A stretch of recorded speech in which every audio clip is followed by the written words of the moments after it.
ধরুন, একদিন হঠাৎ আপনি জানতে পারলেন আপনার শরীরে এমন একটি রোগ ধরা পড়েছে যেটা শুনলেই মানুষ ভয় পায়। ডাক্তারের চেম্বার থেকে বের হওয়ার পর মনে হচ্ছে সব কিছু ঠিক আছে, কিন্তু ভেতরটা ফাঁকা। হাজার মানুষের ভিড়েও নিজেকে একা মনে হচ্ছে।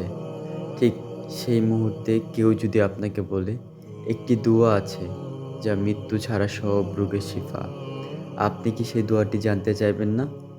আমাদের প্রিয় নবী সাল্লাল্লাহু আলাইহি ওয়াসাল্লাম এমন একটি দোয়া শিখিয়েছেন যা শুধু রোগের জন্য নয়, মানুষের ভেঙে পড়া হৃদয়কেও শান্তি দেয়। যার প্রতিটি শব্দের মধ্যে রয়েছে আশার আলো, বিশ্বাসের শক্তি আর শিফার দরজা খুলে দেওয়ার আবেদন।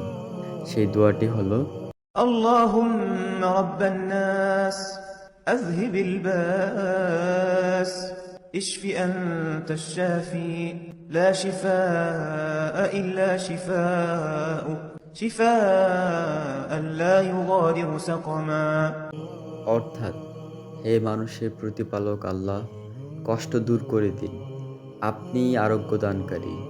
আপনার আরোগ্য ছাড়া আর কোনো আরোগ্য নেই। এমন আরোগ্য দান করুন যা কোনো রোগ অবশিষ্ট রাখে না। যখন আপনি এই দোয়াটি পড়বেন, তখন শুধু শব্দ উচ্চারণ করবেন না, মনে করুন আপনি আপনার সব কষ্ট, সব ভয়, অসহায়ত্ব আল্লাহর হাতে তুলে দিচ্ছেন। হয়তো অলৌকিকভাবে সব কিছু এক মুহূর্তে বদলে যাবে না, কিন্তু ধীরে ধীরে আপনি অনুভব করবেন আপনার ভেতরের ভয় কমে যাচ্ছে, আপনার হৃদয় শান্ত হয়ে আসছে। আর তখন আপনি বুঝবেন শিফা শুধু শরীরে নয়, শিফা আসে হৃদয় থেকে।